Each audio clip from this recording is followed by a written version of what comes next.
Bonsoir à tous, bienvenue, le sommet de cette édition d'information. Les jouets sont essentiels pour le développement de l'enfant et la fête de Noël est une occasion pour offrir des cadeaux aux enfants. Mais comment bien choisir les jouets? On en parle dans cette édition. Dans les familles, les parents offrent plein de jouets aux enfants. Les poupées sont les cadeaux privilégiés des petites filles. La poupée noire, un jouet qui raconte une histoire, plus de détails dans cette édition. Le marché de la musique est en forte croissance au Bénin, mais le secteur demeure confronté à un défi majeur, la censure. Pourquoi censurer le contenu de certaines œuvres musicales qui ne participent pas à l'éducation de la jeunesse? La réponse est à découvrir dans un instant. Nous sommes en pleine effervescence des fêtes. Noël, c'est dans moins de 48 heures. Qui dit Noël, dit jouets. Plusieurs stands de vente de jouets s'animent dans la ville de Cotonou et on y trouve différents types de jeux pour les enfants. Mais quel jouet faut-il offrir à son enfant et comment s'y prendre dans son choix? Rodrigue Bababito s'est intéressé au sujet. Voici son reportage. Des stands aux mille et une couleurs brillant sous le poids des rayons du soleil au zénith. Les articles sont exposés en grand nombre à l'attention des clients désireux d'offrir des jouets comme cadeaux aux enfants en cette fin d'année. Il y a des ordinateurs, des tricycles, des jeux de pêche, des drones et des tablettes. Hélicoptères télécommandés, avions télécommandés. Nous vendons également des hélicoptères et avions télécommandés, des jeux de santé pour être un beau docteur et même pour prendre soin de son bébé. Face à cette panoplie de jouets, difficile pour certains parents de faire leur choix, les vendeuses deviennent alors des conseillères. La vendeuse nous conseille sur les choix à faire en fonction de l'âge et de la classe de l'enfant. Maternelle 1 et maternelle 2A. Ça n'a pas été facile, donc la dame m'a aidé à faire mon choix et je l'ai pris les trousseaux à sac pour la cuisine et après ça je l'ai pris d'autres choses. Si un seul jouet suffit pour amuser un enfant, il suffit également pour instruire ce dernier et éveiller ses sens. Pour cette pédopsychiatre, il faut tenir compte de l'âge de l'enfant, son désir, son centre d'intérêt et son besoin du moment pour un choix idéal. Le jeu est important dans la vie de l'enfant. L'enfant apprend par le jeu. L'enfant se développe par le jeu. Pour un enfant de moins d'1 an, on a besoin d'éveiller ses sens. Donc il faut lui offrir des jouets sonores, des jouets colorés. À partir de 5 ans, l'enfant est déjà en train de se socialiser. Donc il lui faut des jouets avec lesquels il pourrait être en interaction avec les autres. Par exemple, un ballon. Avec un ballon, il est en interaction avec ses pairs. Et pour les grands enfants, on pourrait offrir des jeux de logique, de mémoire.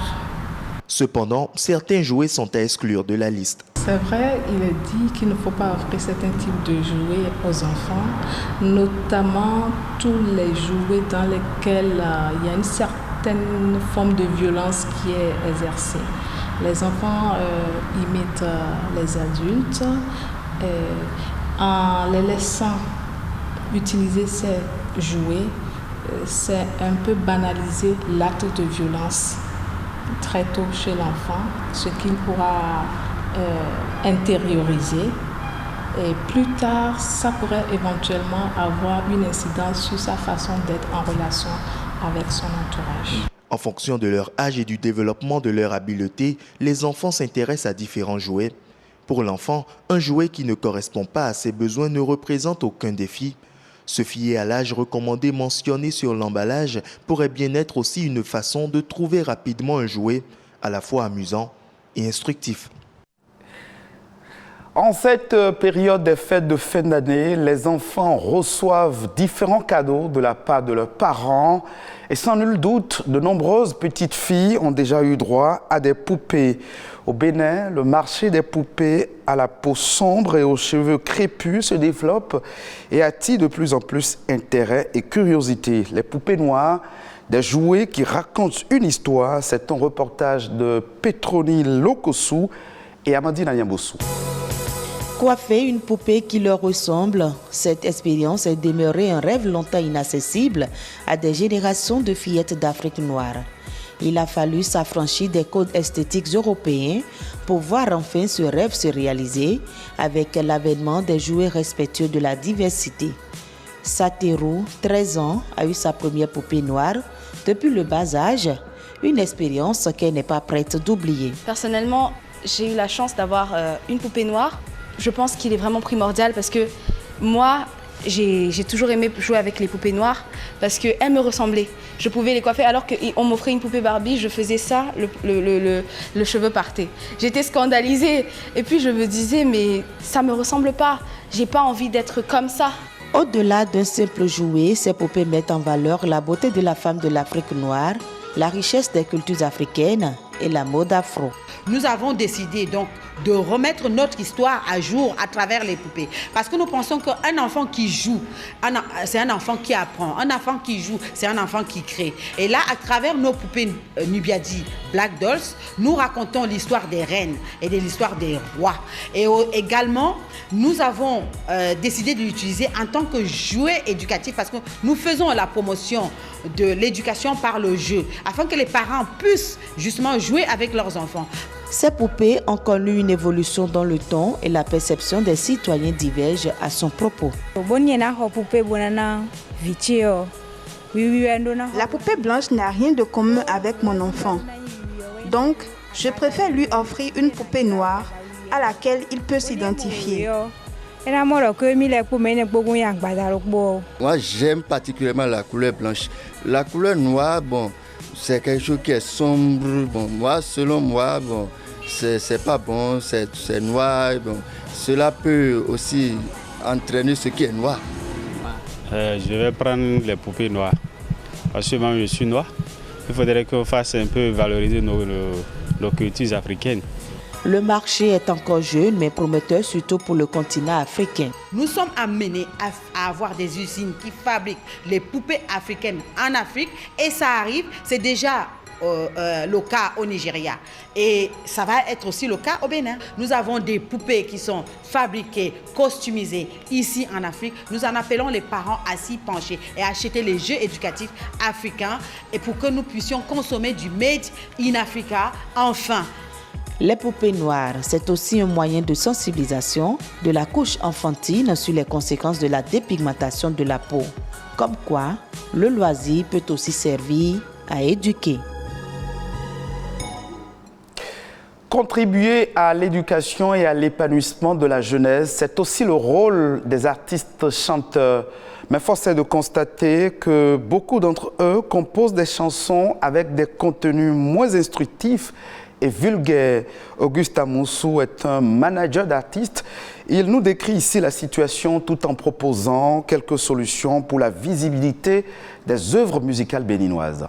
La censure, c'est l'interdiction de diffusion publique d'une œuvre musicale. Ça varie selon les pays, ça varie selon les télévisions, selon le contenu, les thématiques à développer. Si le producteur a opté pour que l'artiste n'apporte que sa voix pour de la dépravation afin qu'il puisse trouver son compte, personne ne peut empêcher parce que le producteur sait déjà où vendre ces genres de produits. Composer une chanson, c'est thèse, antithèse et synthèse. C'est comme un sujet de rédaction que vous développez.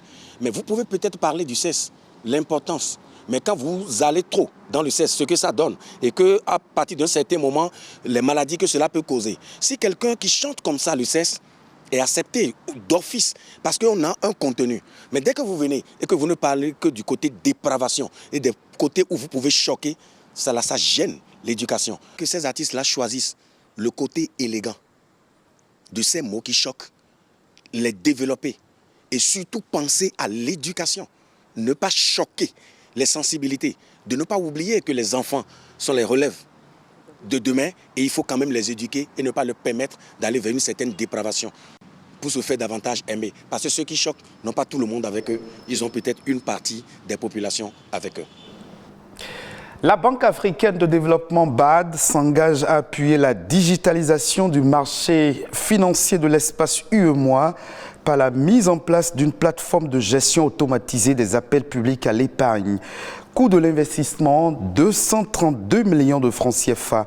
Cette plateforme numérique devrait faciliter l'accès aux informations et aux données d'appel public à l'épargne pour les acteurs du marché. Elle devrait aussi permettre de mettre à leur disposition des informations fiables en temps réel. D'autres informations au plan international dans cette édition, c'est dans Eco Inter, préparé et présenté par Héloïse Winantor.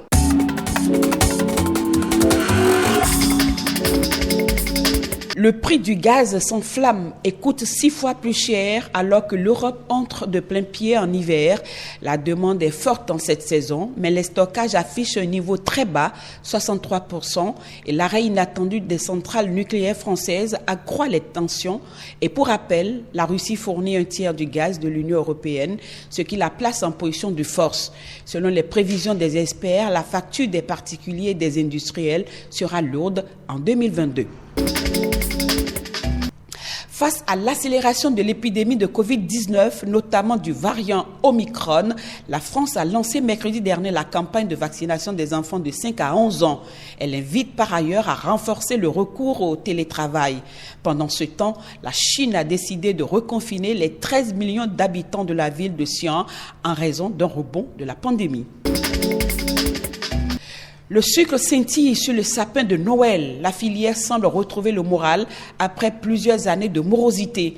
La tonne de sucre blanc se négocie sur le marché mondial à $510 contre 340 il y a un an, soit une progression de 50%. Des prix qui font saliver les producteurs. Par contre, les nouvelles ne sont pas bonnes pour les producteurs de cacao. La tendance au surplus se confirme. Il y a aujourd'hui 4 mois de stock dans le monde, soit près de 2 millions de tonnes.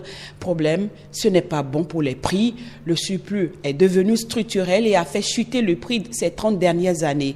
Depuis 1980, la tonne est passée de 8 000 à $2 000, soit de 4 500 000 de francs CFA à 1 150 000 francs CFA. Enfin, je vous amène à la découverte du télescope spatial James Webb, un télescope de tous les superlatifs, 25 ans de travail, 10 000 personnes impliquées et un coût astronomique. Le projet titanesque rassemble Américains, Européens et Canadiens. Ce télescope, le plus puissant jamais conçu, pourrait ouvrir une nouvelle ère dans la compréhension de l'univers. Il devra s'installer à 1,1 million de kilomètres de la Terre et fonctionner durant une dizaine d'années. Il devrait aussi permettre aux astrophysiciens de détecter la présence d'eau avec l'espoir de trouver une planète de taille semblable à la Terre qui pourrait héberger la vie.